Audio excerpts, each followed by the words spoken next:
नमस्कार प्रिय विद्यार्थियों, आपके YouTube channel G T T EDU पर आपका स्वागत है। पिछले अध्याय में पिछले सेशन में हमने पढ़ लिया था कि जो उत्तक होते हैं वो एक तो जटिल उत्तक होते हैं, एक सरल उत्तक होते हैं। सरल उत्तकों के बारे में हमने पढ़ लिया था। उसके बाद में हमने शुरू किया था जटिल उत्तक। तो जटिल उत्तकों के बारे में हमने थोड़ा सा जाइलम के बारे में थोड़ा सा अध्ययन किया था। इसके बारे में अध्ययन किया था जाइलम कि जाइलम की खोज किसने की थी। जाइलोस शब्द से हुई है और इसकी खोज नगेली नामक वैज्ञानिक ने 1858 में, है ना।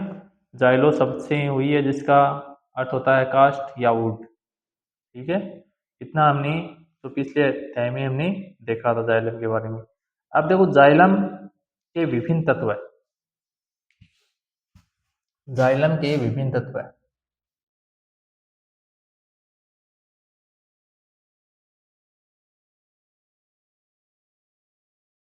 विभिन्न तत्व है यानी किन किन से मिलकर वो जाइलम बना हुआ है।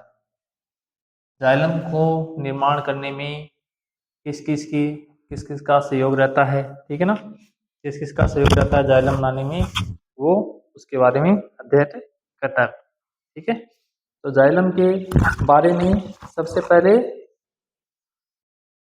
जाइलम में निम्नलिखित प्रकार की कोशिकाएं पाई जाती हैं जिसे दारू तत्व कहते हैं। तो जाइलम में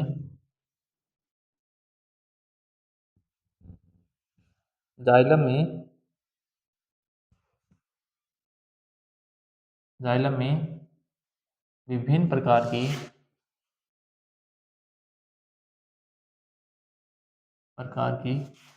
कोशिकाएं पाई जाती हैं। कोशिकाएं पाई जाती हैं।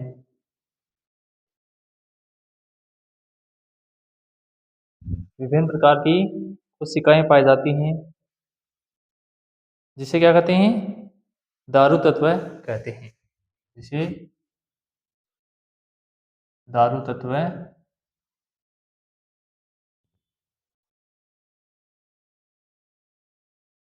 कहते हैं।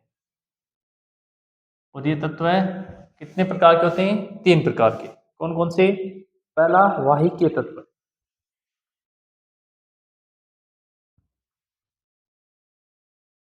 वाहिकीय तत्व वाहिकीय तत्व इसमें क्या होता है, इसमें मृत कोशिकाएं एवं वाहिका आते हैं। इसमें मृत सेल, डेड सेल, मृत कोशिकाएं एवं वाहिकाएं आती हैं। इसमें मृत कोशिकाएं तथा वाहिकाएं आती हैं। इनका कार्य जल का संचालन करना है। इनका कार्य क्या है, इनका कार्य जल का संचालन करना है।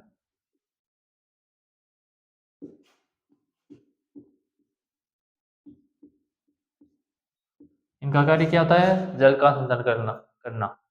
दूसरा है, दूसरे नंबर पे आते हैं जाइलम तंतु। जाइलम तंतु जाइलम तंतु ये किसके बने होते हैं, क्या कार्य करते हैं। इनका मुख्य कार्य पादप स्तंभ में वाहिकाओं को, ऊतकों को यांत्रिक सहायता देना है। इनका मुख्य कार्य इनका मुख्य कार्य इनका मुख्य कार्य पादप स्तंभ में वाहिकाओं पादप स्तंभ में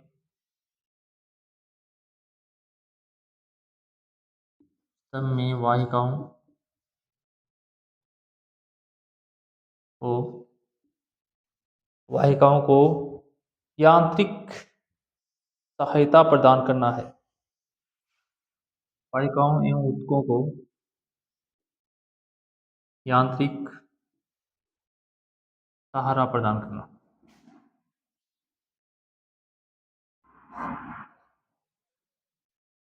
होता है। इनका मुख्य कार्य क्या है? जो वाहिकाएं हैं, जो उत्तक हैं, उनको यांत्रिक सहायता प्रदान करना होता है। तीसरा है जाइलम मर्दूतक।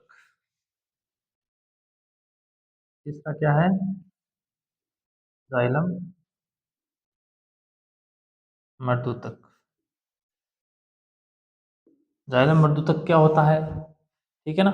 तो ये पतली भित्ति युक्त कोशिकाएं सामान्यतः संचयन, ये पतली भित्ति युक्त कोशिकाएं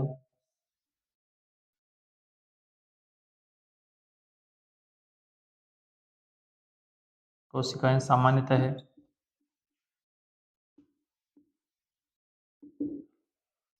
संचालन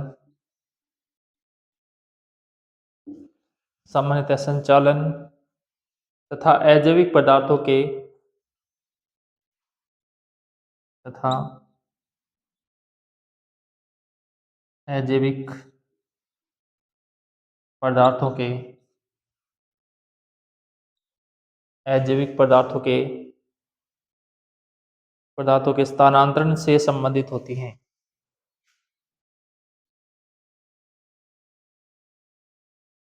स्थानांतरण से संबंधित होती हैं।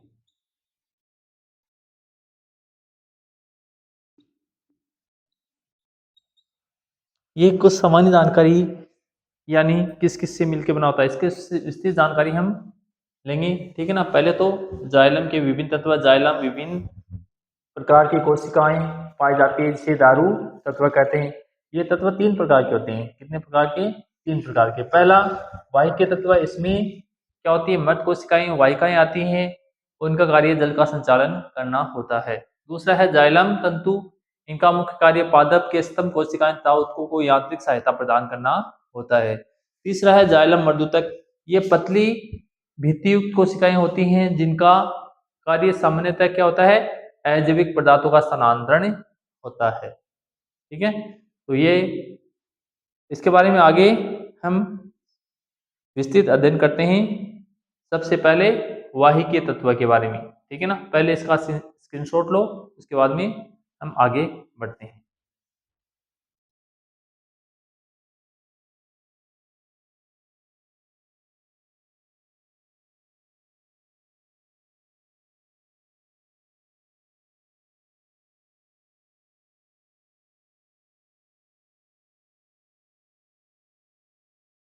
चलो आगे देखो इसके बारे में।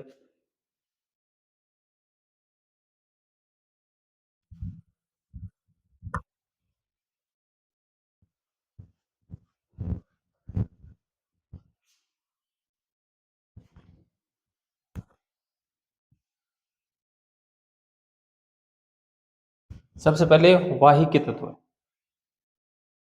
ठीक है ना? सबसे पहले पढ़ेंगे हम वाहिकीय तत्व। थोड़ी दो जानकारी ले लेते हैं।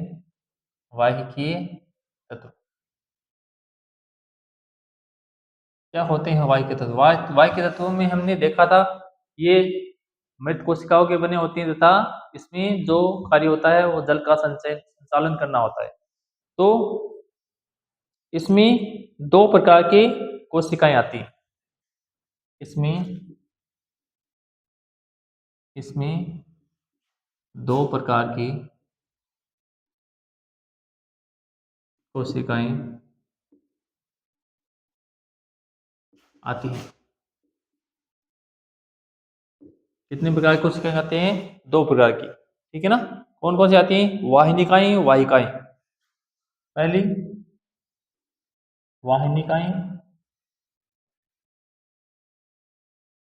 वाहिनिकाएं, दूसरी वाहिकाएं।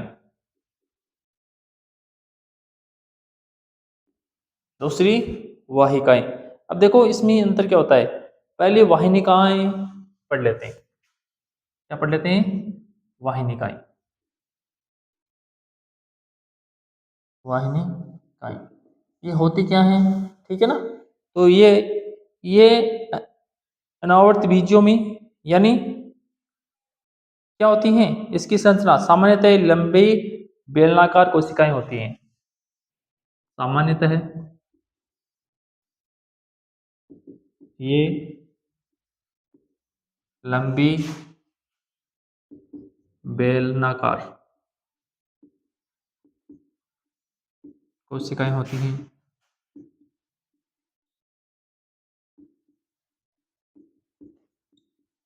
क्या होती हैं? लंबी बेलनाकार कोशिकाएं होती हैं। ठीक है ना? इनमें क्या पाए जाते हैं? ये अनुप्रस्थ काट में वाहिकाएं के सिरे बेलनाकार अथवा छेनी के समान नुकीले दिखाई देते हैं। अनुप्रस्थ काट में इनके किनारे किनारे कैसे होते हैं? इनके किनारे क्या होते हैं? छेनी की तरह तिकोने एवं नुकीले दिखाई देते हैं। छेनी के समान नुकीले एवं तिकोने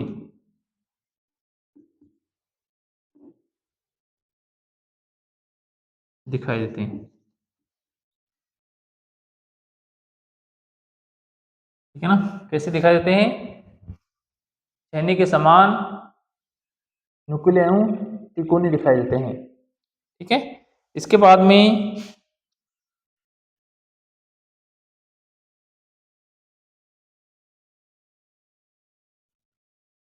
इनका कार्य कार्य देखो क्या होता है? कार्य क्या होता है? कार्य इनमें जो कार्य होता है, वाहिकाएं वाहिनिकाओं के साथ जड़ों से अवशोषित जल को पादपों के विभिन्न भागों तक पहुंचाती है। वाहिनिकाएं वाहिनिकाएं वाहिकाओं की सहायता से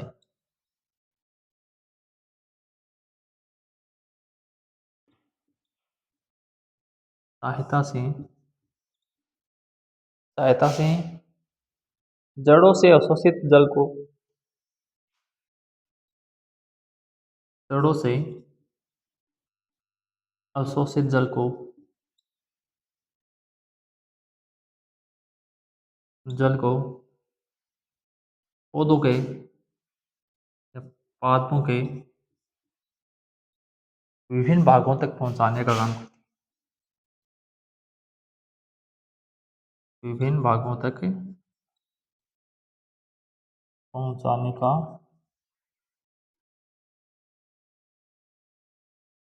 कार्य करती है। क्या है ये? इनका मुख्य कार्य वाहिनिकाएं वाहिकाओं की सहायता से जो भूमि से जो जड़ से जो पानी अवशोषित होता है उनको पौधों के विभिन्न भागों तक पहुंचाने का काम किसका होता है? वाहिनिकाओं का होता है। किसका होता है? वाहिनिकाओं का होता है तथा पादप को यांत्रिक सहायता प्रदान करती है। दूसरा कार्य है पादपों को यांत्रिक सहायता प्रदान करती है। क्या करती हैं? पादपों को यांत्रिक सहायता प्रदान करती हैं। ठीक है? अब दूसरा है वाहिकाएं। दूसरा भी पार्ट क्या है? वाहिकाएं। वाहिकाएं वाहिकाएं देखो, यह सामान्यतः आवर्तबीजी पादपों में पाई जाती हैं। ये सामान्यतः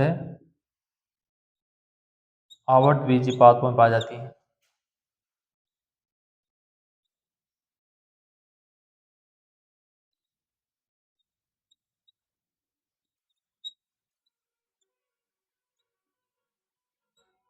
क्या पाई जाती हैं? आवर्तबीजी पादपों में पाई जाती हैं। ठीक है? इसकी संरचना होती है, ये नलिकाएं नलिका के समान लंबी व बेलनाकार होती हैं। संरचना, इसकी संरचना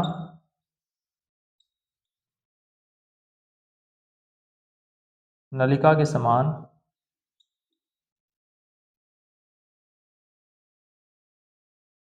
लंबी एवं बेलनाकार होती है।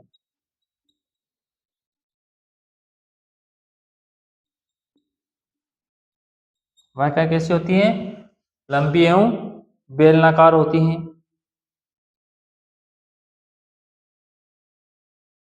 जो वाहिका जो वाहिकीय कोशिकाओं के ऊपर जो वाहिकीय कोशिकाओं के ऊपर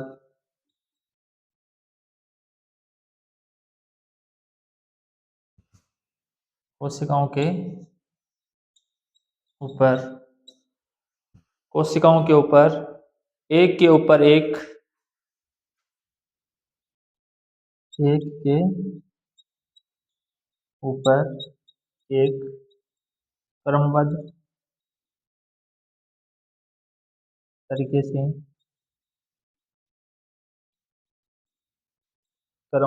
से व्यवस्थित रहती हैं।